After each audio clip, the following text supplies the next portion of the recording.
Welcome to Sideline Judgment. My name is Sergio. My name is Tyler. And today, Tyler, we got football to talk about, man. We got actual football to talk about. Yeah, buddy. Very, very excited. We get to recap briefly what was the week 1 of the college football season.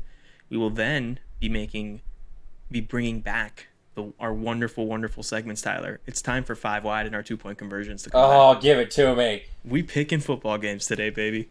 Oh, chills, baby. I got chills. Yes, you do. And the best part is that this is the last week where we will only be having 1 episode a week.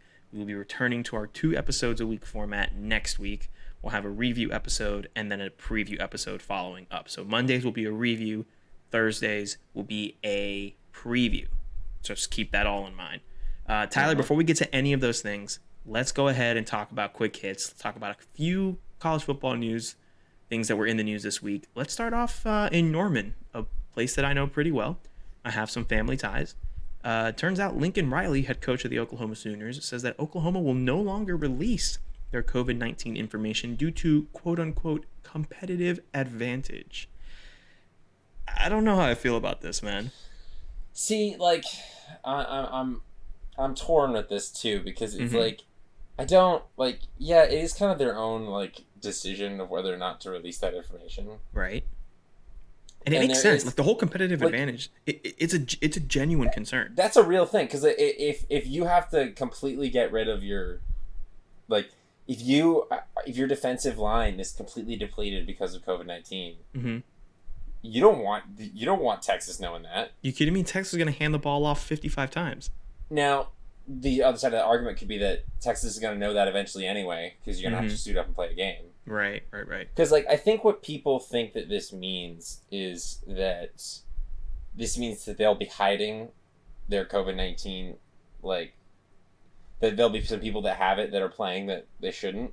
Yeah, I don't know. That's not the case. I genuinely do not think that's going to happen, especially considering Lincoln Riley and Oklahoma have been probably the most progressive I was about to say program in the entirety of college football about this particular issue. They've been very open with their data, their cases, and the thing with that is that I saw something on Twitter by Nicole Auerbach, who's from The Athletic, phenomenal reporter, college football reporter for The Athletic. Highly recommend you read her stuff if you have a subscription.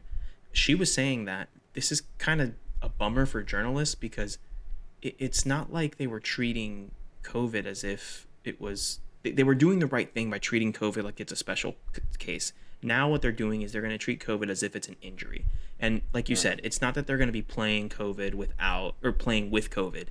It's that they're not going to tell people until game time or as close as possible so that way that teams can't plan against them. For example, let's take your defensive line analogy.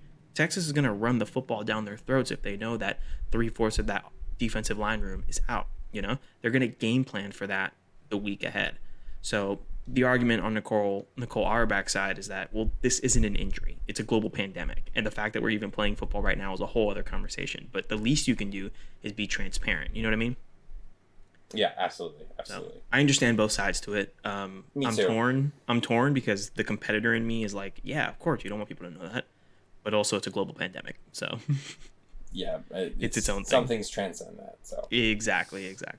All right, moving from one big-time college football coach to yet another. Dabo Swinney was asked about Notre Dame being a member of the ACC, and his response was a little interesting. He did say that he would prefer for Notre Dame to be a full-time member of the ACC. Now, there is an article on 247 Sports. If you read the article, it's not like Dabo Swinney is pounding the table saying, Notre Dame's got to be an ACC. Sorry, let me read that. Notre Dame's got to be an ACC member. That's what they got to do. Come on now. What are we doing? It's just unfaithful. The good Lord would not want us to. I shouldn't make fun of him. I'm so sorry. Anyway. Don't make fun of future Jacksonville Jaguars head coach Dabo Swinney. Oh, we're going there. We're going there. 5 minutes into the episode. I'm trying to find rays of sunshine and hope. I've got a story about that. I'll tell you later. Okay, but we'll talk about that. We'll talk about at the end of the episode. But the point is, it's not like he's pounding this fist on the table. Someone just asked him, and he said, yeah, I have to pay more attention to them because usually I keep up on everything in the ACC, and now they're in the ACC. I would love if they were a full-time member, So it's kind of a throwaway comment, but I think there's some juice to that. Oh, I mean, yeah, it's Dabo Sweeney saying like you guys are belong to me anyway. We own you anyway, so we Exactly. might as well get a conference win out of it. Exactly. Let's just do this every year. Run it back. Run it back. So Yeah. just wanted to point that out. That's Dabo Sweeney. Welcome to the Resistance. Welcome to the Resistance, Dabo. Welcome to the Resistance. I just want you to know we don't have player associations. We have unions. So if you're not okay with that, we have to. You might want to. We will have to have a conversation. Have a conversation. Exactly. And our final piece of quick hits, Tyler. This might be my favorite quick hits thing of all time. Allegedly, your favorite. No, it might be my favorite. Let's drop the alleged. Oh wait, no, we can say it. We can say it. As long as my IP address says I'm in Colorado, which my VPN will fix that for me. Yeah, we can say it. Colorado has partnered with a sports book, Tyler. What an insane thing to have happen in a year where you're not even playing football. Right? Isn't it wild? That is the wildest thing to me, because like University of Colorado signs PointsBet to official sponsorship deal. The fact that a college university, signed with a betting, program, like it isn't in and of itself crazy to me, in the sense of like we've been trending in this direction. It's huge. This is huge. Yeah, don't get me it's wrong. Enormous. But it was like this was a step that you could see coming ways down the road. Exactly. The thing is that like of all of the times to have this happen, like, and of all places, right? So I mean, when you read the article, it says that legal sports betting was legalized in May of 2020 out in Colorado. And the partnership, they're not going to build a sports book on campus. That's not what's going to happen. They are going to advertise at the stadium, in their arena, on their radio spots, on their television spots, stuff like that. So there's a partnership in there where they're able to advertise. It's as if Pepsi was to come on and they would put Pepsi banners around campus. Now, instead of that, there's going to be a sports book advertising around campus, which to me is oh so lovely. Yeah. Oh, so lovely. Guess we got to go to a Colorado game now. Guess we got it. Well, we do play at Colorado in a few years. Oh my God. Say less. I'm not saying. I'm just saying. I'm not saying. I'm just saying. That's amazing. All right, so that's been quick hits, Tyler. Let's go ahead and recap the few games that were in week 1. I picked out 5 that I thought were interesting and relevant to storyline. Few of them were close games. A couple of them were not. The first one, let's talk about the first FBS game of the year. That's UAB taking on Central Arkansas. They beat them 45-35. This is a game that I kind of had on in the background, and just kind of kept tabs on. And honestly, I can't even give you analysis. It was just so awesome to have college football on in the background while I did homework, my chores, did dishes, cleaned up around the apartment, stuff like that. It was just it felt like fall, Yeah.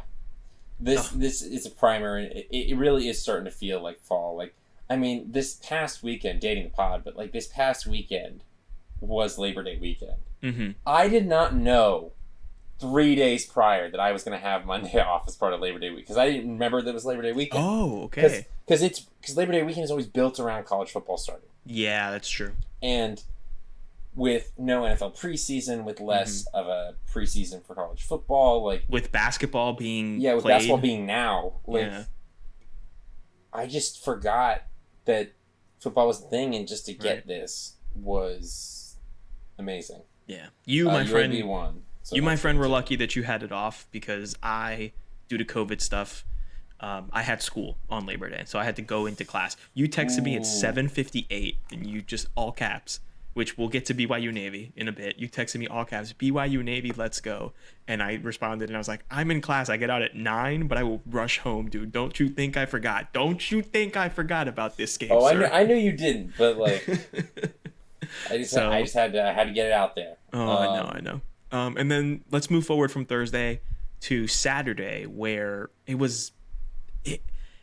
felt weird. Not a lot of these games are very competitive. Like, but just the day felt weird, Yeah. Like, there was a moment where I had to do a bunch of errands, and my plan was have college football on in the background, do my errands. And I woke up, and I kind of forgot that it was a Saturday, and I forgot specifically it was a college football Saturday. And it wasn't until I was laying in bed, just kind of scrolling through my phone, getting ready for the day, when I realized, oh man, there's college football on today. I got so excited. I was like, who's playing? I forgot who was playing. What's the first game? Oh, I got to get this package. Okay, perfect. It was so much that I called. I had Comcast. Story time. I had Comcast, and I called them up, and I said, bless you, Tyler. I didn't say that, but bless you now. And I said, hey, I'm looking to add SEC Network to my package. Can you tell me what it is? Because I don't know about you, but I need SEC Network. See, I'm lucky enough to live in Florida, right? Still, currently at this current moment in time, right? Where that's what I get. So it's basic, yeah. It's part of the basic package. So up here, it's not. So up in Connecticut, it's not. So I called and I was like, blah, blah, blah. Long story short, they were going to charge me a whole bunch of money to put SEC Network on my cable plan, and so I looked around, Basically, I ended up canceling my cable, and I ended up getting Hulu TV. Because Hulu Live TV, I don't know if you've noticed, but Hulu has live sports.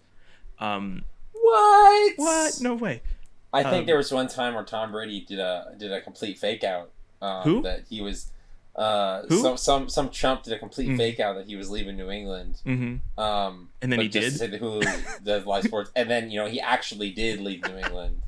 Honestly, I can't even blame Brady for that. That's called securing the bag. That's no, a good job. No, full props. Full props for this unknown man. Exactly. So now I have Hulu TV, and Hulu TV includes ESPN, ESPN2, ESPNU, ESPN News, SEC Network, ACC Network, Big Ten Network, which won't do me any use this year, FS1, FS2. I have every college football channel that you would need. So I'm all set for the season now. I'm good. The point is, I woke up Saturday and I was so happy that I realized there was college football.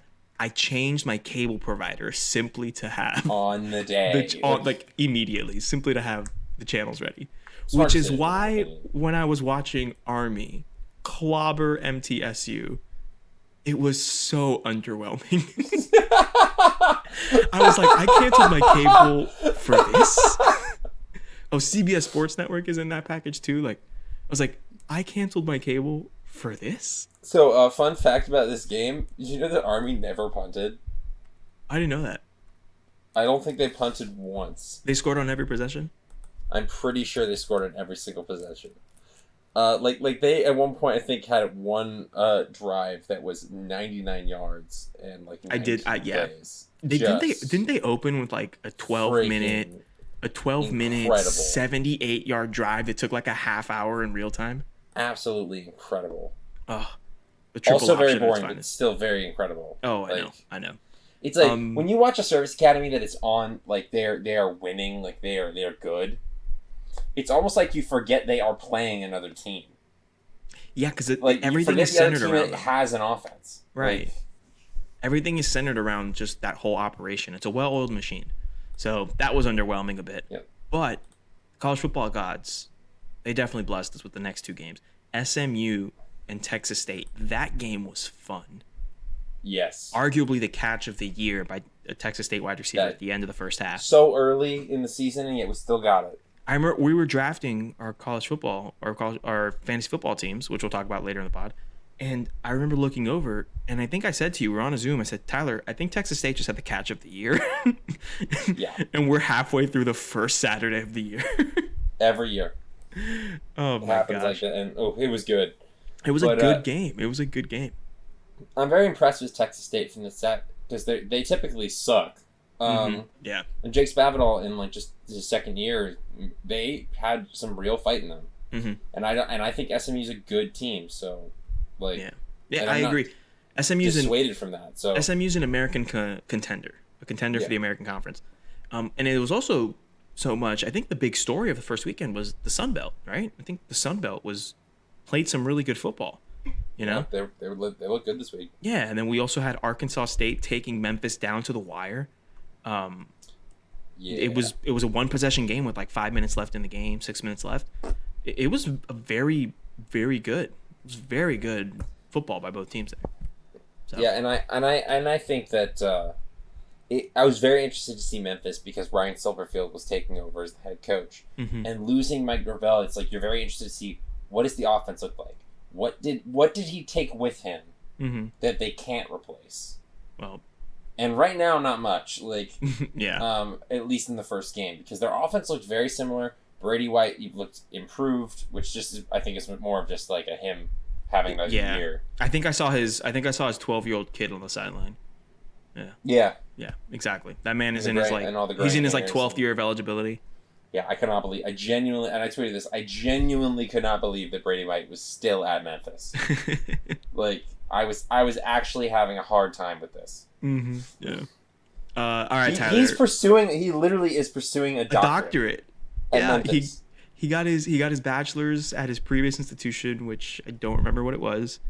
It's I think Arizona State. Arizona State, there we go. Or Arizona. No, I think it was Arizona. One of the Arizona. Whatever, out there. And then he got his master's at Memphis, and now he's doing a doctorate. You are sacking Dr. Brady White. Yeah. Brady White, PhD to you. Sir. Can you put that on a jersey?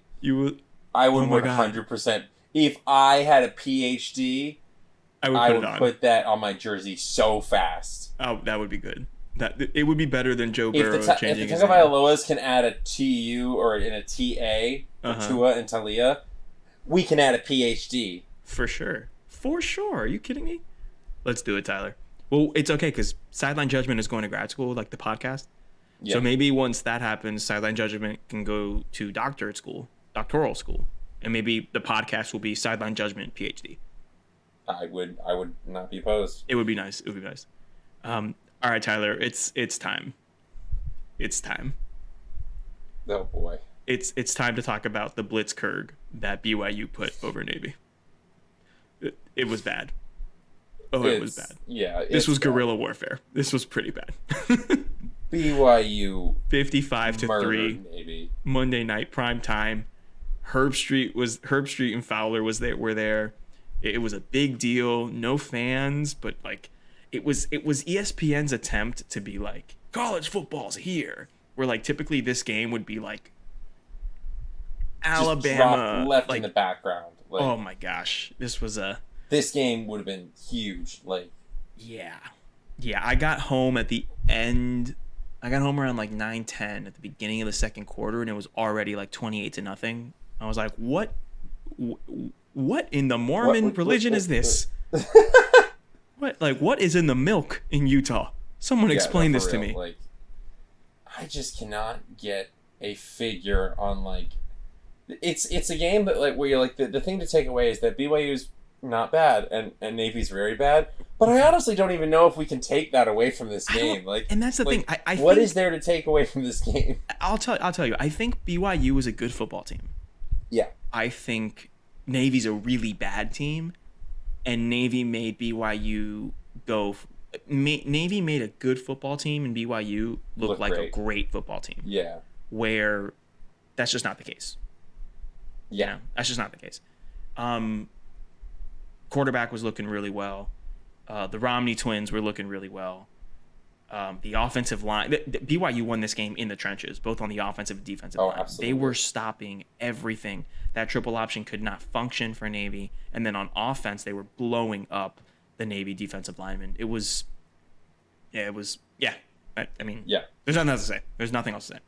No, it was complete domination. Yeah. Good on Navy for sneaking in a 3 points at the end. Avoid the shutout. Yeah, avoid the shutout. And also, last thing, damn you, ESPN. Bringing on Bill Belichick in the third quarter and making me humanizing him. Like, making me feel empathy towards Bill Belichick and his childhood as a Navy brat. Like, what? No, this man is supposed to be the public enemy number one. He's Darth Vader. He's... You're not supposed to have ice cream with Darth Vader. This felt like I was having ice cream with Bill Belichick and he was telling me old Navy football stories. I don't want to hear about Roger Staubach from Bill Belichick. No. It was a great conversation. It was a great conversation. It was. And Fowler... I enjoyed it. I did too. And Fowler, when Belichick hung up, Fowler was like, it's really nice to see that you can tell there's nothing this man wants to talk about more than Navy football. And it was true. You could I hope to be able to talk about Florida football the way that Belichick talks about Navy football when I'm his age. Yeah, it's one of those things, like, especially with the way Bill Belichick is, like, when he wants to talk about something, you can genuinely tell. And, like, it was palpable. Yeah, for sure. So it's just good to have college football back. Good to have all back. The types of football back. All right, so that was week 1, Tyler. Before we go into 5 wide and our 2-point conversions, I want to mention that every week we're going to read out the list of games that were postponed that were supposed to be played this week, but unfortunately will not be played. First one is SMU and TCU. It's an old rivalry game that we were supposed to get. Not sure when they're going to reschedule that one, if they are. For the record, I do not know if they're going to reschedule any of these, so up in the air. I'm mad because I want my Iron Skillet. I was going to say, it's called the Iron Skillet rivalry. I was hoping that they would have an actual Iron Skillet to hand out to the winning team, and I was hoping they would make, I don't know, some bacon. That'd be nice to get out. And anything, honestly. Anything at this point. So SMU TCU will not be played. FIU and UCF will not be played. Poor UCF. I think they had their first 2 weeks of two games this season canceled or postponed. I mean, lucky FIU, they weren't going to make it out of there. No, they were not going to make it out of Orlando alive. Next up is Marshall, East Carolina, and then followed up by recent addition, Louisiana Tech and Baylor. And real quick, poor Fox, because they censored their big noon kickoff show. You know, it was expanded from 1 hour to 2 hours. Mm-hmm. And their first game was supposed to be Louisiana Tech Baylor at noon. Now they ain't got no game. So I don't know how you go and compete with game day now, because you don't even have a big noon game to play. Maybe they'll move. No, I think it's too late to move a game, right? I think everything's so. set, right? Or maybe they'll just pick up another game. Well, I've heard it said that, like, part of the reason that most teams have 2 bye weeks is because they want the ability to slot a game that gets postponed in one of them. Yeah. So we'll see. Hopefully they pick it up then. Yeah, we'll see. Yeah. So I'm not really sure, though. Or maybe they'll just broadcast Eastern Kentucky against West Virginia instead of on FS1. Maybe they'll just put it on Fox like they were going to put that other game. So we shall see. Tyler, just it is time. Rebroadcast The Herd with Colin Cowherd. Reruns of The Herd. Oh, man. All right, yeah. Tyler, it is time for 5 wide and 2-point conversion. Now, for those new to the podcast. Oh, my God, yes. For those new, welcome. We are glad you are here. You are part welcome of the family. Season 4, babies. You are all friends of the pods. Thank you very much. 5 wide is our weekly picks competition that Tyler and I go throughout the entire season, where we will both pick 5 games, the winner of 5 games. It will be the same games for both of us. And if you pick the game correctly, you get a point. If you pick a game incorrectly, you do not get a point. Now, we are allowed to pick the same teams. Have the same pick, yes. Perfectly fine. All the time. If, for example, Willie Taggart's FSU is playing Florida, we know we're both going to pick Florida, and that's okay. So we each can pick the same team, and we each get a point. The wrinkle, we each get to pick our very own 6th game that we are calling the 2-point conversion. Now, these have to be different. So, for example, if I pick an Oklahoma-Texas, Tyler can't pick that game. So we alternate each week to see who gets to pick first. Mm-hmm. And if you pick your 2-point conversion game correctly, you guessed it, 2 points. So, for example, you can have up to 7 points each week. And we will keep track of those points. Such an arbitrary number. I know, right? We will keep track of all those points throughout the season. And at the end of the season, the prize is that the winner gets to put in their Twitter bio that they are better at picking regular season college football games than the other. Which, Tyler, I just realized I won last year. Yes, you did. And I haven't put that in my bio yet. That's on you. I'm going to put it right now because I get to hold on. You can put it in the bio right now. I get to hold on to this crown until the end of the season. I want it known, though, that I still won the bowl challenge and March Madness got canceled. So I still have in my bio from 2 years ago better at picking bowl games and brackets than you. Exactly. And this is the price that we pay. It's the price we pay. But you know what? We love it. Can't wait to have it. Tyler, clean slate. Can't wait to beat you fair and square yet again. It's going to be great.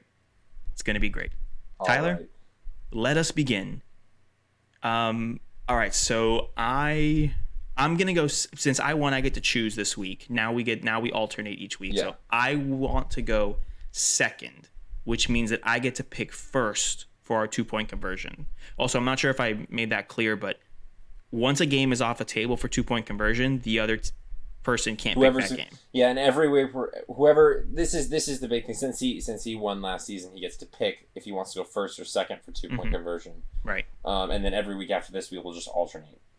Hold on, wait. This weekend is what, the 11th? Yes. And the week after. Okay, yes. Oh, good. Strategizing. Well, the SEC starts the 26th, so I wanted first pick for the SEC, so I'm good. See, I have to let it happen. I'm good. So you want to go first for 2-point conversion? So I want to go second, or I want to go for 2-point conversion first, which means I will go second for 5 wide. Okay. Okay. Cool. Good to know. Good to know. Awesome. Alrighty, so we begin with UAB playing the University of Miami Hurricanes. That is a Thursday night kickoff, 8 p.m. on the ACC network. Tyler, who you got? Should I start the year off with a bang? Dude, really? Okay. Is no, I'm not gonna I missed this so much. I'm not gonna do. Fun fact. Ever since Bill Clark and UAB resurrected from the dead as a program, they have not lost at home. That's very true. They've not lost a single home game. This isn't a home game. No. I was gonna say not a relevant stat, a fun stat, but not a relevant stat. Oh yeah. It wouldn't even be relevant this season much because home field advantages aren't good. But exactly. Miami thrives in this environment that COVID is creating for. We talk a lot about how the teams with consistent coordinators are going to succeed this year. Why aren't we talking about consistent crowd sizes? Like Miami's leading the pack in this. Leading the pack. They are adjusted. Hashtag adjusted for this. They're ready. I'm going to take Miami. Hashtag stay ready. I'm going to take Miami. I'm going to take Miami as well, Tyler. You can put me down for that as well. One thing to note, this is the beginning of the NFL season, so they are going to be going up against Deshaun Watson and Pat Mahomes, which we are very interested in that game. Yeah, so. But I really want to see De'Aaron King and how he's going to come out. We haven't seen scrimmages. We haven't seen different things. No spring games. I'm very excited to see how De'Aaron King performs and if he really is this dark horse Heisman candidate that a lot of people are saying that he is. Yeah, and he is the previous SMU offensive coordinator. He does. As Brett Lasley. So it'll be interesting. Yeah. All right, next game up, Louisiana at ranked number 23, Iowa State. Yes, I would like to point out that these rankings include Pac-12 and Big Ten teams, but next week they will not include those teams. Which I actually respect that. Because, I do. I was listening to an interview on the Andy Staples show. He had an AP voter on. Pardon me, I don't remember his name, but he was saying that the idea was, okay, let's take a snapshot of the landscape of college football right now, and then we will assess based on what happens in the play. They wanted to basically have a record because AP polls are recorded forever. So they wanted to have a record. You can go back and look at them forever. Exactly. They wanted to have a record of, okay, in a normal year, this is what it would have looked like. Now that we know what it would have looked like, let's from now on look at what it actually looks like. So it's funny. Andy Staples mentioned, he was like, so how are you going to explain to people how in 50 years are you going to explain to people and say, oh yeah, Ohio State was ranked in the top 4 and then they just weren't ranked for the rest of the season. Like, how does that happen? And then us old heads who are going to be 70 at the time be like, oh, that was the COVID year. I remember. Yeah, I remember the COVID. So with that being said, Louisiana taking on Iowa State. This is a noon o'clock. This is a 12 o'clock. Oh my God. It's late, dude. It's late. This is 12 it's so funny you say that because my sister Sam did that once and we've never let her live it down. Oh, yikes. She randomly was just like, yeah, it's at noon o'clock. And we're like, what'd you say? Boy. Boy. All right, so this game is a noon kickoff on ESPN. Tyler, it's Brock Purdy at home. It's Matt Campbell's 3-5-3 defense. This is the year. I believe in Iowa State. And listen, Louisiana's a great team, and I think that they're my favorite to win the Sun Belt this year. But this is a game. Even though Louisiana does have some big boys, this is a game where it can be close in the first half, and in the third quarter, Matt Campbell looks at this Iowa State team and says, "You guys ready to start playing?" And they start backing up the Brockster, Brock Purdy. Party like a Brock and star. they take off in the second half. I really think that's what's going to happen. I So want to I'm Brock going to and go with roll Iowa State. all night. And Purdy every day. There you go. Well, I was waiting for the second half. Ooh, never gonna get old. Never. I imagine that you're taking Iowa State. So I'm taking Iowa State. Yeah, I am as well. Can't go against my boy. And I do like I say that I do think that there is a possibility that Iowa State could lose. This is an upset potential game. Louisiana, but here's the thing. Louisiana's a good enough team that I almost think that'll make it harder for them to win. This is big braining it, but Iowa State is going to know they can't. This isn't just a regular G5 team. They have to pay attention to this team. Yes. So I almost think that's going to make it harder because of the talent differential. Right. Because Louisiana's best shot is to not only be a good team, but to catch them slipping, and I just don't think that Iowa State's going to be caught slipping. I don't either. I trust Matt Campbell enough. Too good for that. Yeah, and Matt Campbell's going to have them in line, and he's a good coach, and I like it. So okay, we'll go there. All right, Tyler. Probably the game of the week. This I think so. This is the game of the week, and for those asking, why did you put the game of the week third? We go chronologically, so we're trying to paint a picture as to what your viewing experience should be. Absolutely, Tyler. 3:30 kickoff on ABC. Georgia Tech taking on Florida State. Who you got? I've thought long and hard about this. Mm-hmm. I've actually not thought long and hard about it at all. I'm taking the Georgia Tech Yellow Jackets, baby. Oof. We're kicking off year 2 with a bang. Okay. Do I actually, in my heart of hearts, believe this? Not a chance, but I'm going with it. So is this because we finally have a majority Jeff Collins roster that's fit for his system? Yeah. Yes and no. Mm-hmm. It's not even really. Yes. Okay. Let me back that up. Yeah. There is a lot more depth on this team, I think, and I think we have talked about this at length. For newcomers, we love Jeff Collins, and the culture he's building at Waffle House University. Correct. For the record. And I will not start this year off by picking against Waffle House University. Georgia Tech, I think, is Sideline Judgment's ACC team. We want nothing more than Georgia Tech to succeed. For the brand.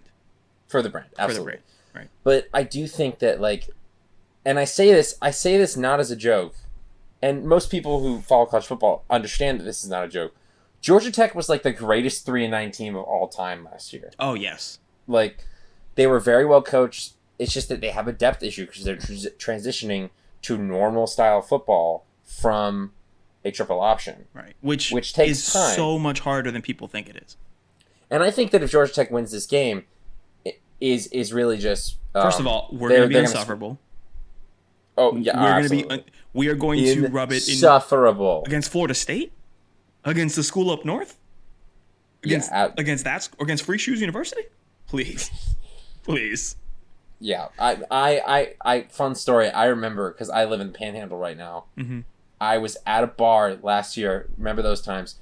I was at a bar watching opening weekend, and Florida played week 0, so I was there and had my Florida stuff on, but I had no really. That was I was just watching everything. I was watching everything. That was the best. We'd already won. Already won. No emotional. We could just no watch emotional attachment.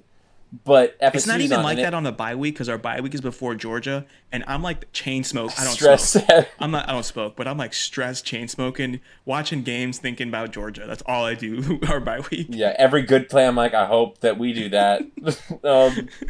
And the Florida State Boise State game was on. Oh.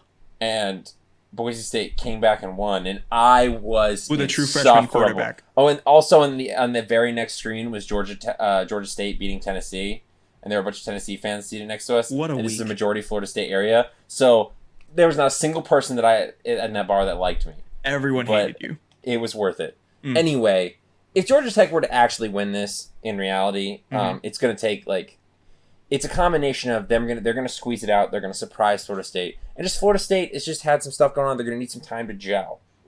Agreed. With with new coach Mike Norvell, players and coaches having a little bit of animosity over this last season, but that can be overcome, in my opinion. Right. In the sense, but I think that I'm going to go out on a limb and say Georgia Tech wins, and just for the brand. And I hear you, and please don't banish me from the pod, but I think I'm going to have to go Florida State here because Get out. I'm going to edit that out because I agree with you. It's going to take some time to gel. That Mike Norvell, there was some tension this offseason, but what was the unifier? What happened each time something happened in Tallahassee that pitted either the coaching staff or the administration against the players? They figured it out. They found a way to maybe not figure it out, but work through it. That's what's going to happen. I see Georgia Tech taking an early lead against this team because, as we said, and we're not joking here, they were the best 3-9 team that we've seen. I think that they're going to go ahead in the first half, and I think first half stumbling blocks, taking some time to gel, Mike Norvell is going to be able to get the most out of that NFL talent because there's a lot of NFL talent there. The problem with FSU isn't recruiting. The problem with FSU isn't that there aren't players, except for the offensive line, isn't that there aren't players on that football team, good, high-level NFL talent players. It was coaching. It was development. Development. It couldn't take these 4, 5, 3, these high-level 3s, 4 and 5-star prospects and develop them into the proper players. We got to remember that when a player's a 5-star, it's not that they're immediately ready. Very rarely are the Trevor Lawrences of the world that players jump in and just boom, are immediately ready. These players have to develop into these high-level college players. And that was the problem at FSU. Mike Norvell, I think, can do that, and he can get that talent out of them for that second half to be able to come back and win the football game. And it'll be great because it'll give them false hope, and I want nothing more than FSU to have false hope. That you saved it. There you go. I got you, buddy. Saved Come on it. Now. Gator at heart. In Gator alums over here. Come on, baby. All right. So that is my pick. Spoke That's our of first Trevor time Lawrence. that we differ. First time that we differ. Yeah, you spoke of Trevor Lawrence and about how very few are ready to him. Let's move over to Trevor Lawrence's team. Yes. We're going to keep this short and sweet. I'm picking Clemson. I'm picking Clemson as well. Wonderful. Clemson's playing Wake Forest at home at 7:30 on ABC. We didn't even get to that part yet. But does it matter? It doesn't matter. Do you know that they are 33-point favorites? Do you know that I think that's against too another low? ACC team? Do you know that I think that's too low? It's way too low. And the over/under is 60. I would take no the smash under. over. Life's too short. I'd smash the under. No, smash over. They're going to score 60 on their own. Tyler, this game is a 48-3 route. They score routinely 55 plus against these Tyler, that teams. BYU Navy game didn't even get to 60. Right? It was what? It yeah, was but BYU's playing a triple BYU's playing a triple option team, and they aren't Clemson, who probably is going to score in their first 5 plays. And then they're going to bench everyone. And then they're going to score in their next 10 plays. See, we always say this, but then Clemson's bench players kick everyone else's ass. You're not wrong.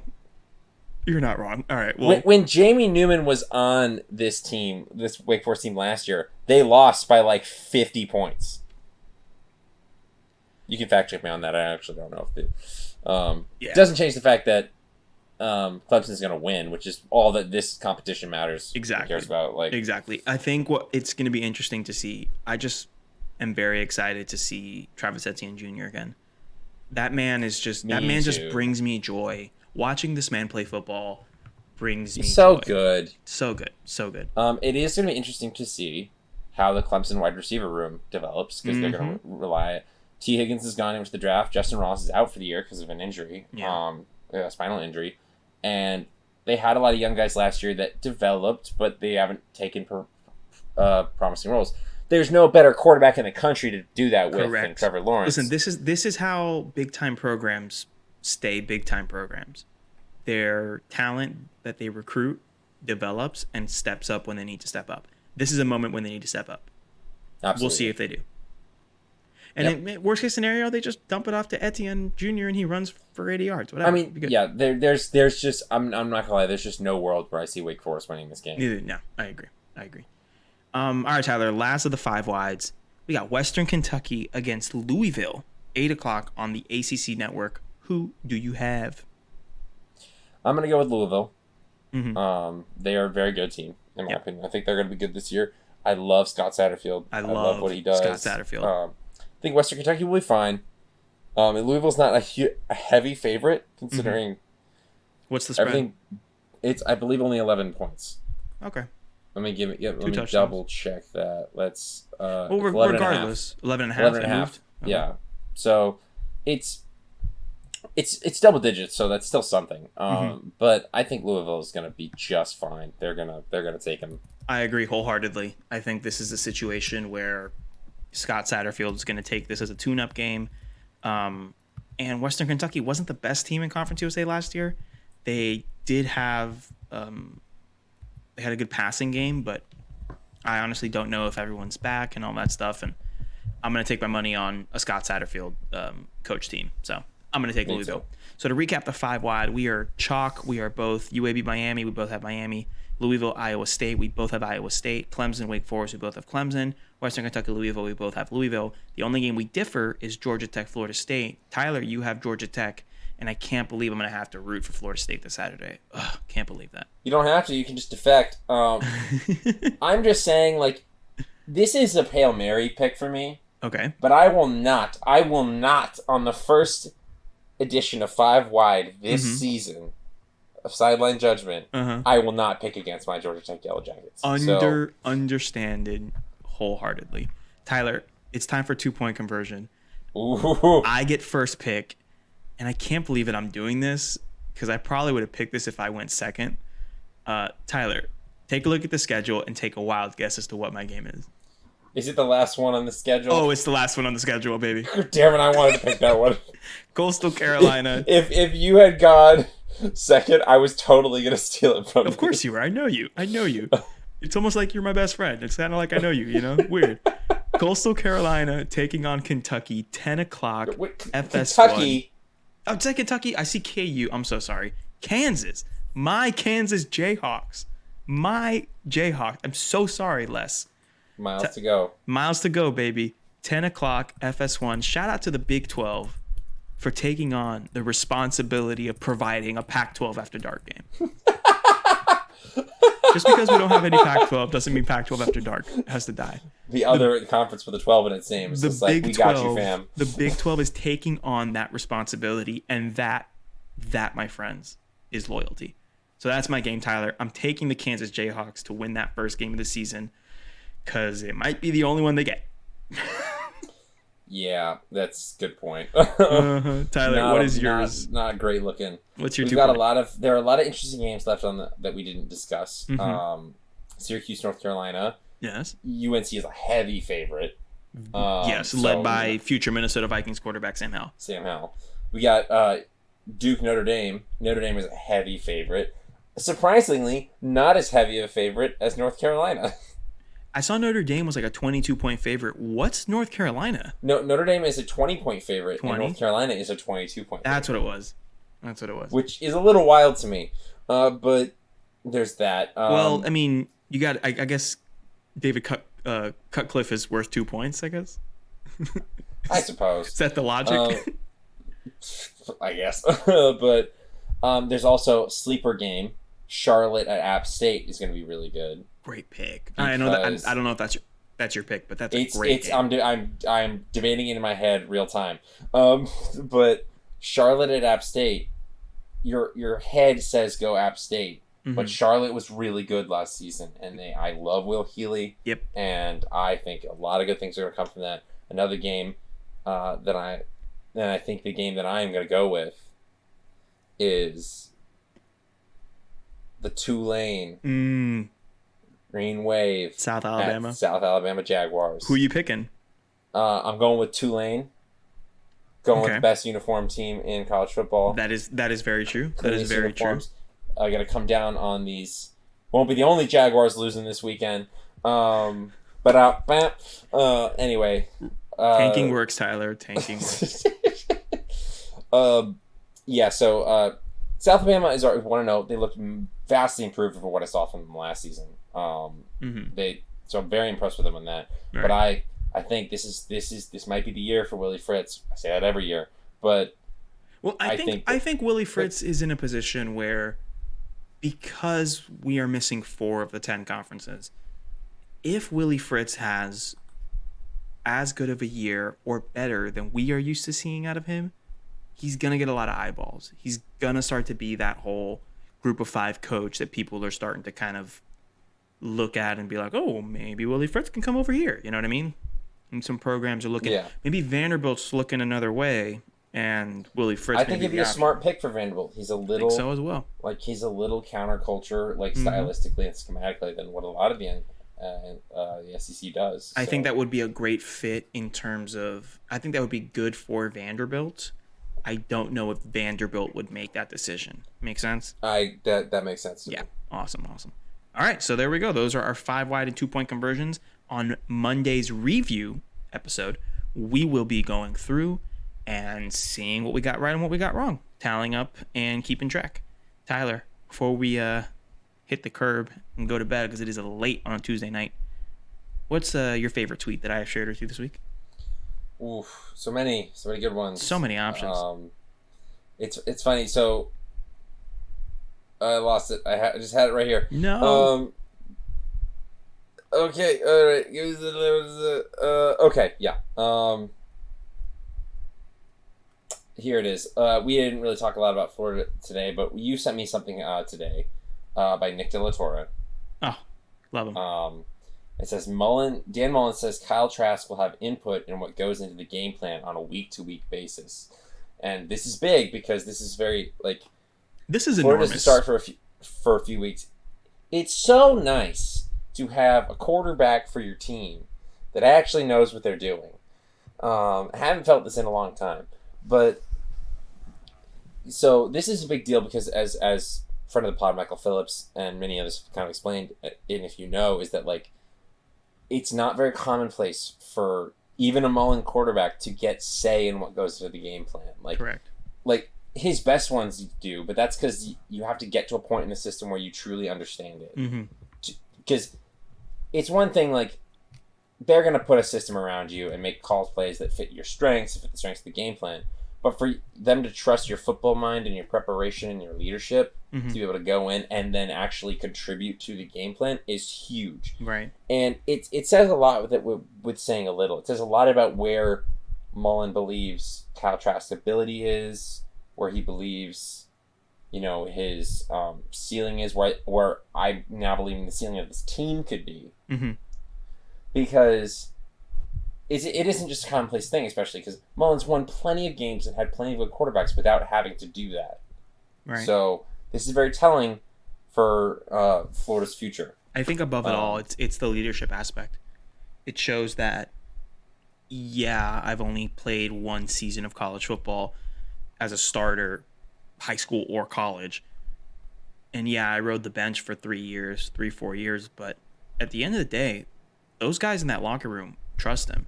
And if Kyle Trask can see something at the line and Mullen is comfortable enough and Mullen trusts him enough to make the change and make the switch, who am I to judge? I'm all in.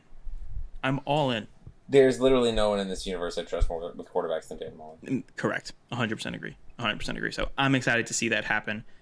And for the record, we're Trask over Emory. We're not going to go there. Next season's going to be special when Emory takes the wheel. It is. Let's save that for next season. Okay, well, let me go there for a second then. I think this is people don't get it. This is the same trajectory that Trask was on, the one that Emory's on right now. Yes, he's sitting for a long time, but what are these kids' ultimate goal? They are to get drafted, get that payday, get to the league, and to compete for national championships. Probably in that order. People could argue and say some people prefer the championship over the money. I don't believe that. Everyone wants to get drafted. Porque no los dos. Everyone wants to win a title. If you can sit for 2 to 3 years, preserve the hits of football on your body, compete for a national championship, and then when you do get your opportunity for a year or two, shoot up, Kyle Trask is being considered seriously as one of the top quarterbacks drafted after, Fields and Lawrence and stuff. Yeah, after one season in the last 8 years of playing. Exactly. So why can't you get the best of both worlds? You know what I mean? Yeah, I don't get how that's a knock. If your ego is enough where it's like, I got to play every single down or I'm not going, fine. You're not going to fit in the Mullen system. It's just not going to be a good fit. And a large part of that, and Mullen has said this openly, and I think people forget about this, it's part of his quarterback evaluation thing. He never starts a true freshman. He barely ever does.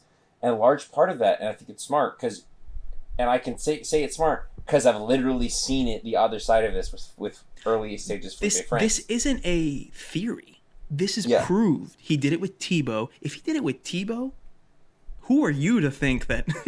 Yeah, because that thing, he doesn't put quarterbacks in early because he wants them. You run the risk of destroying their confidence early in their careers, and we literally the world saw that with Felipe Franks. Yep. So much to the point that by the time his last couple games in Mullen's system, where he had regained his confidence, people still didn't believe it. Right. Like he's still to this day, he's still the butt of jokes. Yep. And I mean that's just human nature. You can't avoid that. But his confidence was shattered so early. And if he had maybe sat for another year, been put out in an advantageous situation when he knows the playbook, when he's ready, that wouldn't have happened. So I think you got to trust the process. That's all I'll say about that. Yeah. Sergio, what is the tweet that? My tweet has nothing to do with Gator football. My tweet is by Ryan Nanny, and it's pretty funny. The near future. One lost Notre Dame argues undefeated BYU doesn't deserve a playoff spot because they didn't play a conference title game. Oh, how the tables have turned! Oh, the irony. I want this to happen so freaking bad. Me too. Like, I want to, and then at that point, I want to show Notre Dame, be like, "This you? I'm gonna this you Notre Dame. It's gonna be great. I got the receipts. I got all the receipts. It's gonna be great." All right, Tyler. Listen. I love that Notre Dame put out a graphic like they're projected second in the ACC. But I think they put out a graphic that says like highest ever conference ranking projection in Notre Dame football, and I'm like, did you hear what you just said? Like, I think we're taking for granted that Notre Dame's in it. I'm going to remind everyone that this year is so wild that Notre Dame is playing in a conference.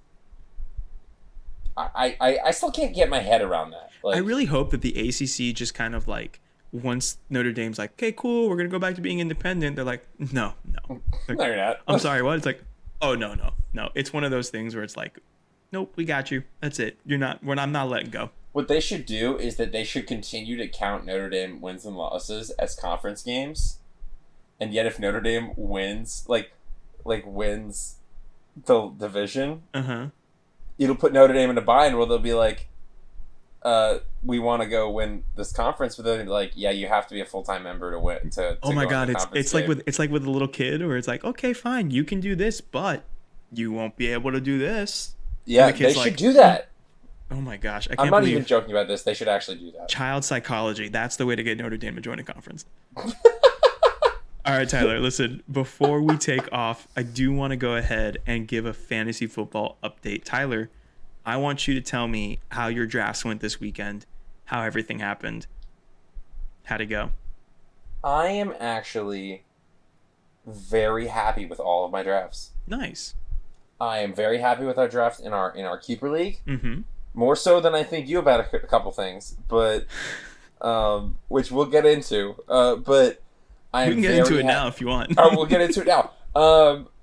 Important note: this is a keeper league, so in theory, you could keep a player on your fantasy football team forever and never give anyone else a chance to get them. The plan is to have this league until I have grandchildren. I would like that. I would love that. I would want to keep it with pretty much everyone in there. Yeah, it'd be great. So we're doing our draft, and we're pretty deep in the draft. Yeah, it's late. It's late, and that is prime time to take. And the strategy is different from this draft. It's not just taking rookies or low-level players, young players with upside.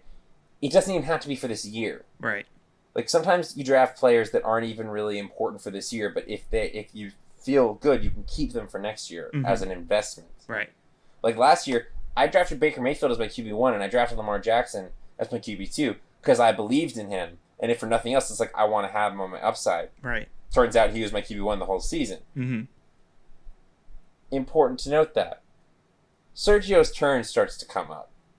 It's slowly coming, and I don't know where exactly in it, but a good friend of ours, Austin Reynolds, Cowboys fan, noted petty man himself, the pettiest of petty, the pettiest of petty, decided to do something truly wild and drafted a certain player before Sergio. He took Tua, guys. He took Tua. All right, he took Tua.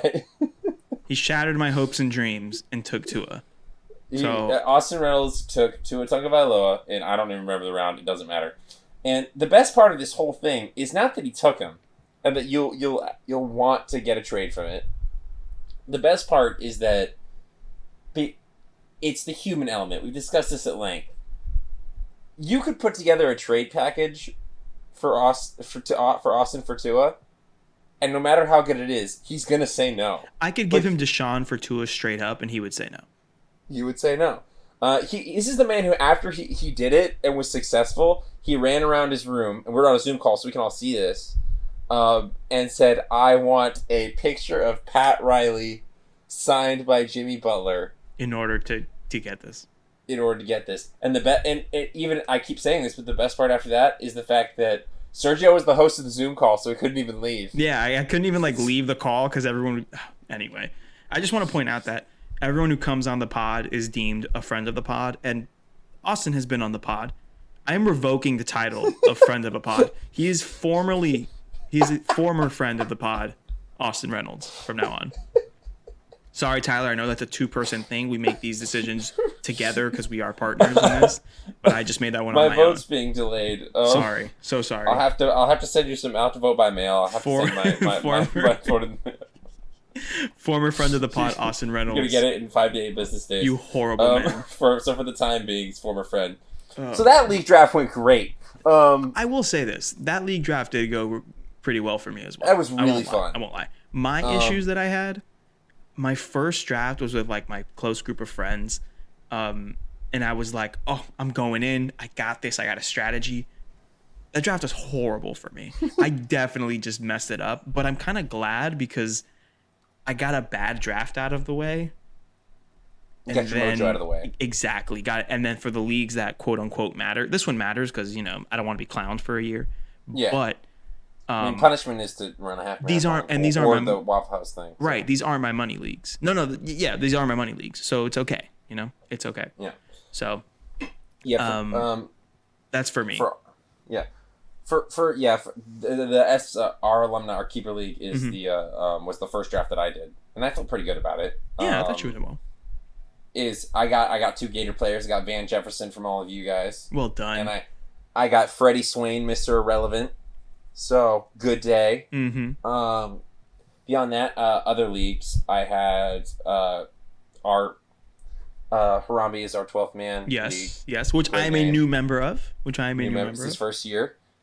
I'm pretty happy with that one. I got some guy who plays quarterback in Tampa. Oh yeah, that's my quarterback. It's Josh Rosen. Never heard of him. It's not. And I got Zeke Elliott. And I was very happy with the way that went. I also got Tua in that league. Mm-hmm. So I also got it from Sergio. I went, but I'm okay with you having Tua. I'm not okay with former friend of the pod, Austin Reynolds, having Tua. Yeah, that makes sense. In that Harambe's our 12th man league, I took a gamble. I have CeeDee Lamb and Henry Ruggs. I'm hoping that one of these rookies... One of them is bound to have a great... That's what I'm saying. I mean, my other wide receivers are Chris Godwin, Odell Beckham Jr., Stephon Diggs. I have spots. It's just a matter of my backups are all rookies. And so it's we'll see how it goes. Who's your number 2 receiver? Right now, my number 1 is Godwin. My number 2 is OBJ of... interesting. Of Charmin fame, OBJ. Interesting, number 2. Interesting. And then my running backs, I have Eckler, Chris Carson, J.K. Dobbins, Tariq Cohen as a backup, Phillip Lindsay as a backup. I'm pretty happy with this league. Russ is my quarterback. I'm happy with this league, pretty much. In my in my father's league. So funny story. Last one that I'll kind of talk about. Mm-hmm. I was in my old high school friends league. I got Pat Mahomes and Gardner Minshew. So I mean, I don't even really care at this point. But in my father's league, the Fighting Sand Crabs league, I completely forgot until I was 3 rounds into it that in this league you have a QB position, and one of the flex positions you're allowed to put a second QB in. Yeah, you texted me this, and this changed everything. I shifted my draft strategy immediately because 3 quarterbacks were taken in the first round of this 14-person draft, and my first thing was interesting. These people know what they're doing, so why is that? I'm not gonna reach just yet. And then I look at my roster, and I look at the position. It's one of the flexes WRT, wide receiver, running back, tight end. The other one is QWRT, and I'm like, oh my god! So I was able to. I immediately went all in on the quarterbacks, and I was able to get Russell Wilson, Dak Prescott, and Teddy Bridgewater. Oh my gosh! Team. Wow! I am winning the league. Wow, you are winning the league. Look at you. Oh yeah, I went all in. I'm proud. Just like I went all in on a certain running back out of LSU by the name of Clyde Edwards-Helaire. You know why? I have him in 3 of my 4 leagues, Tyler. Do you know why you were able to get him? Why was that, Tyler? Because you have the assets. Because I had the assets. In our Dynasty League, this is the last thing before we wrap up. In my Dynasty League, I traded Curtis Samuel, Cooper Kupp, and Kerryon Johnson for the number 1 overall pick in the rookie draft. Because remember, keepers, so players are already off the board. Most of us don't pick for 9 rounds. Exactly. So I had to trade all the way up. Did that. Secured Clyde Edwards-Helaire. My roster is now Deshaun Watson, Aaron Jones, Clyde Edwards-Helaire, Michael Thomas, Tyreek Hill, DK Metcalf, Kyle Rudolph, Hollywood Brown, and then again I went the rookie route. Michael Pittman Jr. and Jalen Reagor. I have both of those rookie wide receivers on my bench because we got to look forward to the future. We got to look forward and see how it goes. Absolutely. I am pumped, my friends. I am pumped. Now, one thing my friend Edward did tell me, he says, Serge, if this Clyde Edwards-Helaire thing doesn't pull through, you are screwed. I was like, yeah, you're right. And I'm screwed in 3 of my 4 leagues. So I don't even want to go there. Yeah, just going to have to suck it up. Just want to say I had faith. I had the assets. I moved up. I did what I had to do. And now we just got to see if my alleged gamble pays off.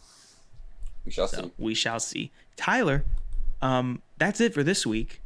Next, we will have on Monday, the following Monday, we will have our week 2 review episode where we will take a look at these 5-wide and 2-point conversion games, and we will tally up the scores, talk about what happened over the weekend, and then we will also be coming through. Next week is the first week where we will have 2 episodes. We will also be coming through with our week 3 preview episode. We will be talking about, I want to say, the big conference games now. We're going to get into some conference games, which is going to be nice. The ACC. Right off the bat. ACC and the Big 12 are going to have some nice conference games that we're going to get to pick up. I'm going to be so... It's such a, throw into the cold water. I know, right? There's multiple ways to teach your kid how to swim. It's, slowly leading them in is usually how football season works. But this one, they're just nope, all the big games, all off the bat. Let's throw you in the deep end. I'm ready. Really excited. Tyler, anything else before we sign off? Real quick, I did mention earlier in the pod that I would tell a story about Davis winning in the Jacksonville Jaguars. Please, do tell. There's a conspiracy theory going around that Jacksonville is cleaning house so that they can get all the assets to draft Trevor Lawrence with the first pick, Travis Etienne with their second first-round pick, and bring Dabo Swinney to Jacksonville to coach. You want to know why, Tyler? Why? Because they have the assets. Would I love this? Absolutely. And I've been partnered to sitting down and this is a nice conspiracy theory. It's probably not going to happen. And then my boss walks in today. He's like, I'm going to throw out this other theory to you. I'm like, oh, okay, cool. He was the first one to float the theory to me a couple days ago. And he got me all excited. And he's like, how about this? All that happens. And then Trevor Lawrence just pulls an Eli Manning and decides he doesn't want to play for Jacksonville. I was like... And then he walked out of my office. He hates you. I was so mad. He hates you. He really does. Day ruined. Like, okay, I just want to reiterate. Anyway, Tyler, tanking works. I think it works. Tanking works. Tanking works. Tanking Number works. one, and since you said a Jags thing, I want to say a Dolphins thing. Do it. Am I crazy for allegedly wanting to bet that the Dolphins make the playoffs? Hear me out. There are now 7 teams. There's 3 wildcard teams. And the Dolphins chances are higher. Dolphins don't look bad. Like I think I'm serious. Tanking works. Like we have a roster. Like we have a legit roster now. It's not a championship roster, but I think we can maybe sneak in with a 7-9, 8-8. Am I crazy for wanting to legitimately do that? Place that allegedly. I want to say yes, that you're crazy. Okay. And don't sugarcoat it because you're my best friend. Don't do that. I think you're just the right amount of crazy. Like, ooh, it's this is that's a crazy idea. Like how you were in Vegas and you bet on the Gators to win the Natty.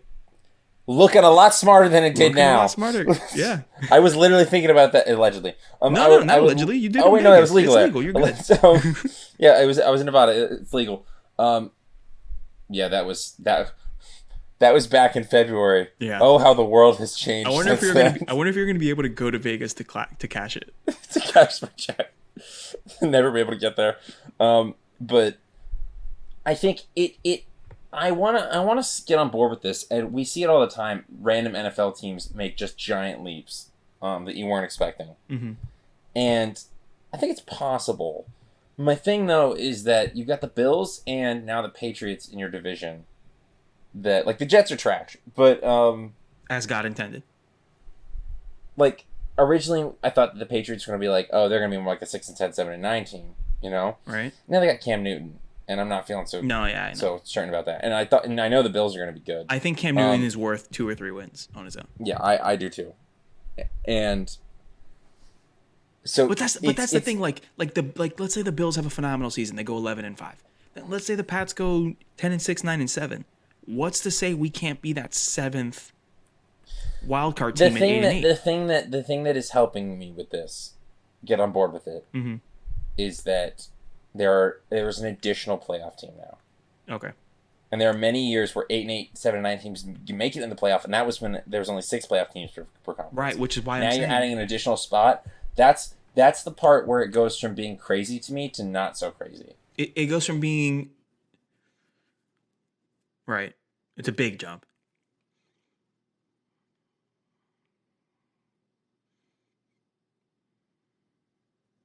Mm-hmm. Right. Mm-hmm. But who knows? Yeah. Okay. We'll see. Mm-hmm. I'm estimating about week 6, 5 or 6. They throw them out there. So